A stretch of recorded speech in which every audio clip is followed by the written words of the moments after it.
سلام كما يتصنحوتا في تواتن كبراتن تخطاتل تدبي تي في نساعد زدالنا لكم حصرتن اواناون زيناتات حزنا لكم قريبنا لنا كتكتاتلنا عدمنايو بكندي ارستنت بتاتهم كنفلم سمم بريتوريا قبل التواسات بوليتيكا كما يغونتي كناوحو كم زخول زمر حدغنيا مرأيا كم زخونه تغليصوم بيروت أنا تجري بمسيرة حد شومت منجست تجري نبر حلاف بيروت أنا دكتور أمانيل حيلة نايمفنا وسنسرعات تخيدهم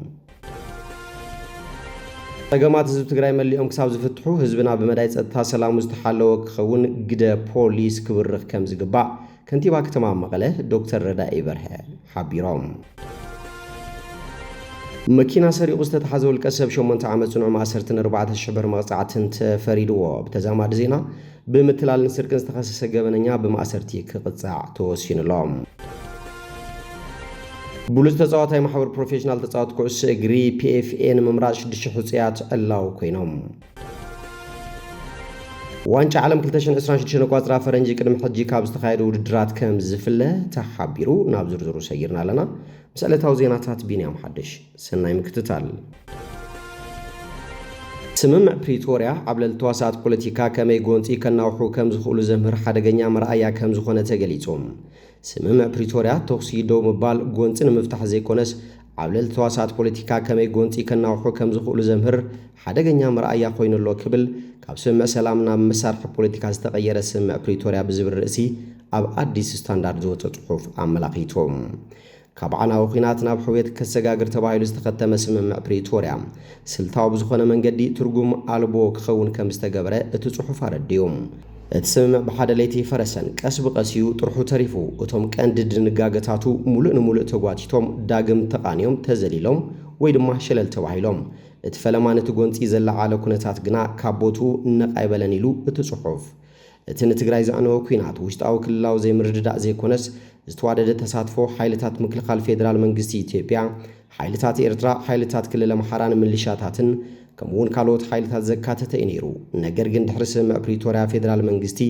ንባዕሉ ከም ዘሻራዊ አታራቂ ክልል ትግራይና አምሓራን ጌሪኡ አቀሚጦም ፌደራል መንግስቲ ነት ጎንጺ ጉዳይ ወሰን ጥራይ ኮይኑ ክረይ በመግባር ዓለም ለኸ ቀልቢ ክፍጾሙ ካብ ዝግቦ ማገደስቲ ዛዕባታት ስምዕ ፕሪቶሪያ ከወፅን ክንኪን ጌሪዩ እቲ ብገብረ ሚካኤል ነጋሽ ተጻሒፉ ኣብ አዲስ ስታንዳርድ ዝወፀ ውልቃው ሪቶም ካብ ኃይልታት ምክልኻል ኢትዮጵያ ወፃ ዝኾኑ ኃይልታትን ባዕዳው ኃይልታትን ካብ ሕገ መንግስታዊ ግዛኣት ትግራይ ኣይወጹን ሕገ መንግስታዊ ስርዓት ናብ ንቡር ኣይተመለሰን ተሓታትነት ፈጸምቲ ግፍዒ ኣይተረጋገጸን ተመዛበልቲ ብውሑስ መንገዲ ናብ መረበቶም ክመለሱ ኣይተገበረን ይብል ሰፊሕ ክፋል ሰሜን ምዕራብ ትግራይን ሙሉእ ምዕራብ ትግራይን ካብ ቁጽጽር ምሕዳር ትግራይ ወፃ ኮይኑ ኣብ ብርክት ዝበሉ ከባብታት ትግራይ ብኃይልታት ምክልኻል ኢትዮጵያ ዝድገፉ ኃይልታት አምሓራን ከባቢያዊ ሰመዝን ብጭቡጥ ስልጣኖም ሒዞም ይቕጽሉ ምህላዎም እውን አረድዮም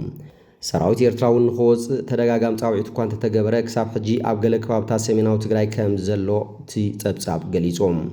ዓለም ለኸ ማሕበረሰብ መፍትሕን ዘይረኸቡ ግፍዕታት ከም ንቡር ምውሳዱን ትኹረቱ ናብ ካሊእ ምዝምባሉን ስቃይ ትግራይ ካብ ዲፕሎማሲያዊ ህጸጽ ዛዕባነትና ሃሰሰ ክመጽእ ምግባሩ ሓቢሮም بتجار زقرب طلبات حق منجستي ناب نبور مملاسن تمزابلتي بوحوس منجدي مملاسن بدقفت منجست أكلات كم صنفنيانت عن كافاينت إلون حدش كينات كم مدلاو تجيرو زرائع لو كنتات فت إيرولو يبلت صحف شخمي معك أب سلام أب قدات كينات راي كدعنا ننتلو أب سمع بريتوريا استقامتو قبوعات فيدرال منجست جنام النافلها ترجمي وحابم ويحدق اللو كبل جليسهم وعلى بريتوريا نتحدث زي تنترك زي زقيد نتخالق دما بخوينات استرخبه وتادراون بوليتيكاون جزاءاتاون مخسباتو كدلدل زفكر زي معوري سلام فتيرو زبالة صحف عبتحتي كم زبالة كونتات زلق كيد سلام دما كلو كم زي يقل أرديوم فتحي ناب نبر مملاس حتى تنتن تقبران زي بلو سمع دوم بالتوكسي سلام زي كونس استناو حزي من رقع تراي مخانو ونيو قليتهم سمع بريتوريا تجري حق منجستاو مسلات كخبرلان تمزابلت كملسو ስለዝሓትት ዘይኮነስ ጎበታ ቁጣው ምግዳር ፖለቲካው ምግላልን ዲሞግራፊያው መቆጻርን ከም ንውር ዝወሰዱ ክንዋነታት ምስኮኑ ቀስ በቀስና ተሸርሸረ በመምጽ ፈሪሲ ይብል እትጽሑፍ ህዝብ ትግራይ እትን መሳርሕ ኮይና ዝወዓለ ዘይጭበጥ ስምዕ ፕሪቶሪያ ዘይኮነስ አፍትሒ ሕገ መንግስታዊ ስርዓት ክብርን ርትዓዊ ዓርሰ ውሳነ ዝተመስረተ ሰላም ይግቦ ይብል እቲ በተመዛባል ዞባ ምዕራብን ንጡፍ አባል ሲቪክ ማህበረሰብ ጽላል ምዕራብ ትግራይ ገብረ ሚካኤል ነጋሽ ኣብ አዲስ ስታንዳርድ ዝወፀ ጽሑፍ ኣብ ቢሮ ጥዕና ትግራይ ብመሰረት ሓድሽ ሹመት መንግስቲ ትግራይ ነበር ሓላፊ ቢሮ ጥዕና ዶክተር አማኑኤል ሃይለ ናይ ምፍናው ስርዓት ኣካይዶም 28 ግንቦት 2018 ዓ.ም ኣብ ዝተኻየደ ናይ ምፍናው ስነ ስርዓት ሓለፍትን ሰራሕተኛታትን ቢሮ ጥዕና ኣመራርሓ ኣብ ጥዕና ዝነጥፉ ዓለም ለኸን ሃገራውን ክልላውን መዳርግቲ ኣካላት ተረኺቦም ብሰራሕተኛታት ቢሮ ጥዕናን ኣብ ገበርቲ ሰናያት ዝሰርሑ ሰሙያን ዝተዳለወ ሽልማትን መዘከርታ ህያብን ብኢድ ሓላፊ ቢሮ ጥዕና ትግራይ ዶክተር ጸጋይ በሪሁን ተወከልቲ ገበርቲ ሰናይ ትካላት ዶክተር በላይ ተስፋሁነይን ንዶክተር አማኑኤል ሃይለ ተበርኪቱ ዶክተር አማኑኤል ንዝነበሮም ጻንሒት 4 ዓመት ኣብ ቢሮ ጥዕና ናይ የቐኒልና መልእኽቲ ዶክተር ጸጋይ በሪሁን ዶክተር በላይ ተስፋሁን ቀሪብሎም ዶክተር አማኑኤል በወገኖም ሰራሕተኛታት ቢሮ ጥዕናን ሰራሕተኛታት ገበርቲ ሰናይ ትካላትን ዝተገበረሎም ናይ ምፍናው ስነ ስርዓት ድማ ኣመስጊኖም ስራሕቲ ጥዕና ትግራይ ተጠናኺሩ ክኸድን ካብ ዘለዎ ጸገም መሊኡ ክወፅእ ኣብ መሓውር ጥዕና ዘሎ ኩሉ በዓል ሞያ ኣብ ገበርቲ ሰናይ ዝሰርሑ ዓለም ለኸን ሃገራውን ክልላውን ሓለፍቲ ሰሙያን ከምቲ ኣብ ቁርጽ እዋን ዝገብርዎ ዝነበሩ ደገፍ ሕጂ እውን ሓገዞም ኣጠናኺሮም ክኸዱን ኣብ ጎኒ እቲ ሓድሽ ኣመራርሓ ኮይኖም ጸገም ህዝቢ ትግራይ ክፈትሑን ጸዊዖም ብወገኖም እውን ካብኦም ዝግበር ትጽቢት ንምፍጻም ድልውነቶም ኣረጋጊጾም ነቲ ሓድሽ ኣመራርሓ ምስቲ ዘሎ ህልው ኩነታትን ምስ ዝሓል ደገፍቲ ገበርቲ ሰናይ ትካላትን ዝኸበደ ሓላፍነት ከም ዝጽበዮ ተረዲዩ ምስ ኩሉ ብምትሕባርን ዓቕምታቱ ብምውዳብን ሓላፍነቱ ክዋጻእ ብምልባው ሰናይ ስራሕ ዘመን ክኾነሎም ተመኒዮም ጸገም ህዝቢ ትግራይ መሊኡ ክሳብ ዝፍታሕ ህዝብና ብመዳይ ጸጥታ ሰላም ዝተሓለወ ክኸውን ግደ ፖሊስ ክብርኽ ከም ዝግባእ ከንቲባ ከተማ መቐለ ዶክተር ረዳኢ በርሀ ገሊጾም ዶክተር ረዳኢ በርሀ ነዚ ዝበሉ መላእ ኣባላት ፖሊስ ከተማ መቐለ ዝተሳተፍሉ ኣብ ቀጸልቲ ስራሕቲ ጸጥታ ከተማ መቐለ መልኪቱ ይካየድ ኣብ ዘሎ መድረኽ ዘተዩ ዶክተር ረዳኢ ኣብ ዘስምዕዎ መደረ መዋጽኦ ህዝብና ክሳብ ዝረጋገጽ ስግኣት ጸጥታና ዋላ ብሓደ ግዜ ኣይፈታሕ ልዕሊ ኩሉን ቅድሚ ኩሉን ቀዳምነት ብምሃብን ህልው ኩነታት ኣብ ግምት ብምእታውን እጃም ህዝባዊ ፖሊስና ልዑል ምዃኑ ብምርዳእ ህልውናን ድሕንነትን ህዝብና ክንረጋግጽ ይግባእ ክብሉ ገሊጾም ስራሕቲ ጸጥታና ዘተዓናቕፉ ተግባራት ህዝባዊ ፖሊስ ምስ ህዝብን ካልኦት መሓውር ጸጥታን ብምትሕባር ሰላምን ድሕንነትን ህዝብና ከውሑስ ሓላፍነት ወሲዱ ክሰርሕ ኣገንዚቦም ኣዛዚ ፖሊስ ከተማ መቐለ ዋና ኢንስፔክተር ገብረ እግዚኣብሔር ኣለማዮ ብግዲኦም ዝተረጋግዐ ህዝብን መንግስትን ንኽህሉ ህዝቢ ዝርብሐሉ ስራሕቲ ልምዓት ንኽሳለጥን ንውሕዝ ጸጥታና ቀዳምነት ብምሃብ ህዝባዊ ፖሊስ ኣበርቲዑ ክሰርሕ ተሓሳሲቦም ኣብቲ ዝካየድ ዘሎ መድረኽ ንቐጸልቲ ስራሕቲ ጸጥታ ዘእንፍት ሰነድ ቀሪቡ እናተዘትየሉ ይርከብ መኪና ሰሪቑ ዝተተሓዘ ውልቀ ሰብ 8 ዓመት ጽኑዕ ማእሰርትን 4,000 ብር መቕጻዕትን ተፈሪድዎም ኣብ ከተማ መቐለ ክፍለ ከተማ ዓዲ ሓቂ መኪና እናሰረቐ ኢድ ብኢድ ዝተተሓዘ ውልቀ ሰብ ብጽኑዕ ማእሰርቲ 8 ዓመትን 4,000 ብርን ክቕጻዕ ተወሲንዎ ኣሎ ነባርነቱ ከተማ መቐለ ክፍለ ከተማ ሓድነት ጣብያ ወርዕ ዝኾነ መለስ ሰሎሞን ኣማረ ዝተባሃለ ተኸሳሲ 27 ግንቦት 2018 ዓ.ም ሰዓት 9:40 ድሕሪ ቀትሪ ኣብ ክፍለ ከተማ ዓዲ ሓቂ ዳግማ ኣምሳል ኣብ ዝበሃል ፍሉይ ከባቢ ሰሌዳ ቁጽራ ባዶ 3839 ትግ ዝኾነት መኪና ቁልፊ ሰይሩ ብምእታው ገመድ ኤሌክትሪክታ መኪና ፈታቲሑ ገጢሙ ኣልዒሉ ክኸይድ ኣብቲ ከባቢ ዝተዋፈሩ ኣካላት ጸጥታን ሕብረተሰብን ኢድ ብኢድ ኣብ ቁጽር ምውዓሉ ኣዛዝ ፖሊስ ክፍለ ከተማ ምክትል ኢንስፔክተር ገብረ ክርስቶስ ፋሲል ገሊጾም ፖሊስ ክፍለ ከተማ ዓዲ ሓቂ ኢድ ብኢድ መዝገቦ ጻሪው ሽዑ ክስ ምስ ተመስረቶ ቤት ፍርዲ ክፍለ ከተማ ድማ መዝገቡ መርሚሩ ጥፋኣተኛ ኮይኑ ስለ ዝረኸቦ ብጽኑዕ ማእሰርቲ 8 ዓመትን ብር 4,000 ክቕጻዕ ከም ዝተወሰኖ ምክትል ኢንስፔክተር ገብረ ክርስቶስ ወሲኾም ይብል ካብ ኮሚሽን ፖሊስ ትግራይ ዝተረኸበ ሓበሬታ ብተዛማድ ዜና ብምትላልን ስርቅን ዝተኸሰሰ ገበነኛ ብማእሰርቲ ክቕጻዕ ተወሲኑሎም ኣብ ከተማ ዓዲግራት ብምትላልን ስርቅን ዝተኸሰሰ ገበነኛ ብ4 ዓመታትን 8 ኣዋርሕን ክቕጻዕ ተፈሪዱ ከም ሓበሬታ ቤት ጽሕፈት ፖሊስ ከተማ ዓዲግራት ተኸሳሲ ማርያ አብርሃ ዝተባሃለ ነባሪ ከተማ ማጨው ጣብያ ባዶ 3 24 ግንቦት 2018 ዓ.ም ንወይዘሮ ማህሌት ጥዑም ዝተባሃለት ነባሪት ወረዳ ጋንታ ኣፎሹም ጣብያ ስንዳድያ ኣብ ከተማ ዓዲግራት ጣብያ ባዶ 3 ፍሉይ ከባቢ ሜዳ ዓጋመን ኣብ ዝበሃል ዕዳጋ ኣብ ዝመጸትሉ ኣብ ዝኾነ ቦታ ንጽጉማት ዝመጽ ሓገዝ ስለ ዘሎ ናብኡ ድማ ተፈትሽካ ስለ ዝእቶ ኩሉ ንብረትኪ ምሳይ ገዲፍክዮ ኢኺ ክትኣቱ ኢሉ ኣታሊልዋ بمسرت زي قمتن 65,000 ዝኾና 3 ሞባይልን 18,000 ቅርሺ ጥረ ገንዘብ ተቀቢሉ ክስወር እንትፍትን ብጥቆም ሕብረተሰብ ምስ ኤግዚቢቱ ኣብ ቁጽር ከም ዝወዓለ እቲ ቤት ጽሕፈት የረድም ፖሊስ ሽዑ ነቲ ገበነኛ ኣብ ቁጽር አውዒሉ መዝገቡ ጻሪና ዓቃብ ሕጊ ከተማ ዓዲግራት ብምሕላፍ ክሲ ክምስረቶ ከም ዝገበረ ድማ ወሲኹ የረድም بمسرت زي 26 ግንቦት 2018 ዓ.ም